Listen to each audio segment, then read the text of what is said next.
All right, diving in today, and we're tackling something I think a lot of people are really interested in. Yeah. Figuring out how to really make fat loss happen. Right. And we're going to be looking at, we've got Everything You Wanted to Know About Fat Loss by Chris Aceto. Yeah. A great resource. I mean, it's right there in the title. Exactly. Everything You Wanted to Know. Yeah. So we're going to try to break down some of the key insights, make it a little bit more digestible. Absolutely. It's a comprehensive book. Yeah. And I think our goal here should be really pull out the practical stuff. Yeah. The things that you can actually use. Functionable stuff. Yeah, exactly. So you can actually, see some results Yeah. without getting bogged down in all the science. Right, because there's a lot there. There is, yeah. So, jumping right in, Okay. Aceto kicks off the book talking about calorie deficit, Yeah. which I think, a lot of people have heard that term thrown around. Right. It's kind of a buzzword. But what does that actually mean in practical terms? So in the simplest terms,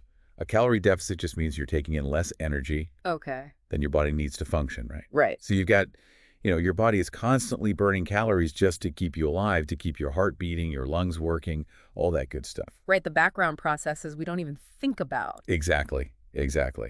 And that requires energy. And that energy comes from, what we eat and drink. Okay.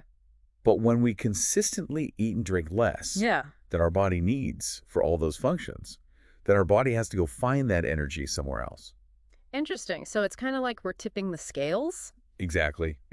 Less in, and it has to find the difference somewhere. Yeah, it's like, a budget deficit, right? Yeah. You're spending more than you're bringing in. Mm-hmm. You got to tap into savings. Yeah, I like that analogy. And in this case, your body's savings account is essentially its stored fat. That makes sense. Yeah, so, Aceto is very clear that calorie deficit is the fundamental signal. Yeah, it's the trigger that tells your body, hey, we need to start breaking down this stored energy. Right. And that's where the fat loss comes in. Okay, so that makes sense. So, but it's not just about eating less. Right. It's also about what we're eating. Exactly. Aceto gets into diet composition. Yeah. And he's a big fan of protein, right? Huge. Yeah, protein is like the cornerstone.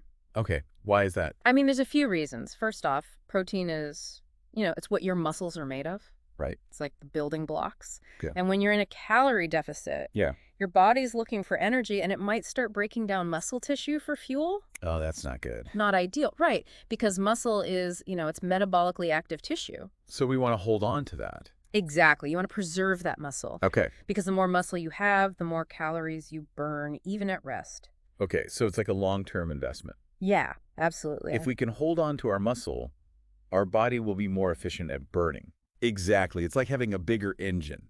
It burns more fuel. Okay, I like that. And then on top of that, protein also keeps you feeling fuller for longer. Right, yeah, I've noticed that. Compared to carbs and fats, it's just more satiating. Yeah, it's more satisfying. Which naturally helps you eat less overall. Makes sense. So it's kind of a win-win. Okay, so what kind of amounts of protein are we talking about? Aceto generally suggests aiming for around 1 gram of protein per pound of body weight. Okay. Especially when you're trying to lose fat. All right. Now, of course, that's a general guideline. Yeah. Individual needs can vary. Right. But it's a good starting point. Okay, so that's protein. That's the, cornerstone. Yeah, the foundation. All right, now carbs. This is where things get a little, Yeah.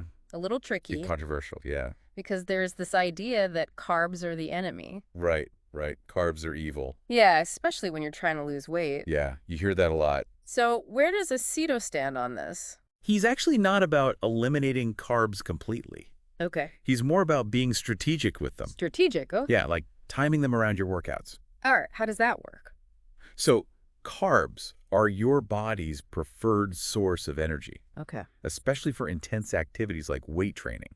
Right, yeah, that makes sense. So having some carbs before a workout can actually fuel that workout. Okay, so you're giving your body what it needs. Exactly. And then afterwards, they help replenish the energy stores in your muscles. So you recover faster. Right, which sets you up for your next workout. Okay, so it's not that carbs are bad, it's just about... It's about being smart. Being smart about it. Yeah, timing and the amounts. Okay, all right, so that's carbs. Now, fats. I feel like this is another one that's gotten kind of a bad rap. Definitely, yeah. Fat has been demonized for a long time. Right. So where does Aceto come down on dietary fat?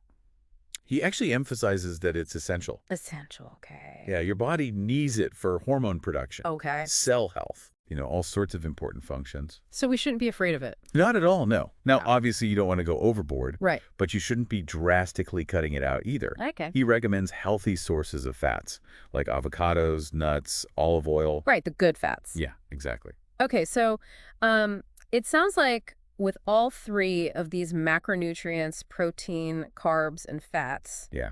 it's about balance. Balance is key, yeah. Understanding what each one does Exactly. and how to use them effectively. Right, and figuring out what works for you. Yeah, because everyone's a little different, right? Absolutely. Everyone's body responds a little differently. All right, so shifting gears a bit here. Okay. Aceto is a big believer in weight training. Huge, yeah. Not just for building muscle, Right? but for fat loss as well. Exactly, and a lot of people don't realize that. Yeah. They think, oh, I need to do tons of cardio to lose fat. Right, right. That's the classic approach. Yeah, but Aceto argues that weight training is crucial Why is that? because it helps you build and maintain that muscle mass. Okay, yeah, which we were just talking about. Exactly, and remember, muscle is metabolically active. Right. The more we have, the more we burn. Exactly, so it's like you're building a more efficient fat-burning system. That's a good way to think about it. Yeah, it's an investment in your metabolism. Okay, so it's not just about the calories you burn during the workout. Right, it's about the long-term effects. It's the afterburn. Yeah, exactly. Okay, so where does cardio fit in then? Aceto doesn't dismiss cardio. Okay. He sees it as a tool, definitely. Okay. It burns calories. Yeah. It's good for your heart. Right. But he cautions against relying on it too heavily, Okay. Why is that? especially if it means sacrificing weight training or nutrition. Ah, so it's about finding that balance again. Right. It's about the bigger picture, Okay. because too much cardio without enough protein and strength training can actually lead to muscle loss. Which is the opposite of what we want. Exactly. And that can slow down your metabolism. Oh, right, right. So cardio's good, but it's not the be-all and end-all.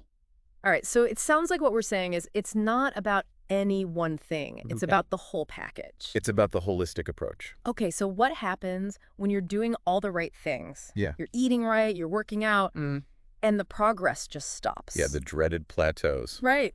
We've all been there. Everyone hits it at some point. So what's going on there? Well, Aceto talks about this thing called metabolic adaptation. Metabolic adaptation. Okay. It's basically your body's way of adapting to a calorie deficit. So it's like our body gets used to it. Yeah, it gets more efficient.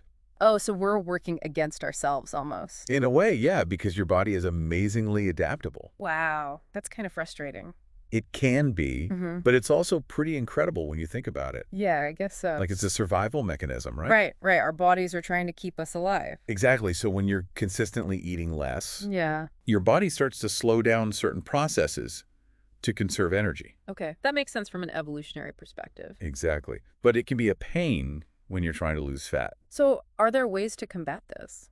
Aceto suggests a few strategies. Okay. One is incorporating diet breaks. Diet breaks? What are those? It's basically a planned period where you intentionally eat at maintenance calories. Maintenance, so not a deficit. Right. You're eating enough to maintain your current weight. Okay. And this can help kind of reset your metabolism. Ah, so you're giving your body a break. Exactly. It's like a little vacation from the deficit. I like that. So it's not just about restriction all the time. Right. It's about being strategic. Okay. And another strategy is making small adjustments. Adjustments, okay. So maybe slightly reducing your calorie intake further. If you can. Right, if it's sustainable. Yeah, yeah. Or maybe increasing your activity level a bit. Eh. Or even just changing up your workout routine. Ah, so you're kind of shocking your body a little bit. Yeah, you're giving it a new stimulus. So it doesn't get too comfortable. Exactly. Okay, that makes sense. The key is to make gradual, sustainable changes. Right, not drastic ones. Exactly, because those are usually not sustainable in the long run. Yeah, you end up yo-yoing. Exactly. Okay, so I want to touch on something that I think a lot of people are curious about, and that's the idea of fat-burning foods. Right. The magic bullet. Yeah, like are there certain foods that just melt away fat? Unfortunately, no. Okay, so Aceto debunks that myth. Completely, yeah. What does he say about that? He emphasizes that there's no such thing as magic fat-burning food. Okay. It really comes down to the overall calorie balance. Right, that makes sense. And the effort you put in. So it's not about finding that one miracle ingredient. Right, it's about the big picture. Okay, and finally, I want to talk about something that Aceto really stresses. Okay. And that's consistency and patience. Yeah, those are huge. Why are those so important in his view? Because fat loss is a process. Right, it takes time. Exactly, it's not going to happen overnight. And it's easy to get discouraged. It is, yeah. Especially when you don't see results right away. Right. You want that instant gratification. Heck, but Aceto emphasizes that consistent effort over time is what leads to lasting results. Okay. So it's a marathon, not a sprint. Exactly. And patience is key to staying the course. All right. So, as we wrap up our deep dive into Chris Aceto's work, Yeah. what are some of the key takeaways you think our listeners should really remember? Okay, so I'd say first and foremost, a consistent calorie deficit is the foundation. The foundation, yeah. You can't get around that. Okay. Second, prioritize protein. Right, for muscle preservation and satiety. Exactly. Right. Third, manage your carbs and fats strategically. Right, not eliminating them, but being smart about them. Exactly. Fourth, weight training is essential. Essential, yeah. Fifth, cardio is a tool, but not the only one. Okay. Sixth, be aware of metabolic adaptation. And use strategies like diet breaks. Right, to keep things moving. Okay. And finally, forget about magic fat-burning foods. Right. It's about consistency and patience. Consistency and patience, those are the key ingredients. They really are, yeah. All right, so considering Aceto's emphasis on balance and sustainability, here's a final thought for our listeners. Okay. What might a truly effective and enjoyable long-term strategy for shaping your body look like? Yeah. Compared to constantly chasing the next fad diet? Right. Or punishing yourself with hours of cardio. Yeah, think about building a healthier relationship with food and your body through a more holistic and balanced approach. Absolutely. I think that's the key. All right, thanks for diving deep with us today. My pleasure. Thanks for having me. And to all our listeners, we'll catch you next time Yeah. See ya. on The Deep Dive. Take care.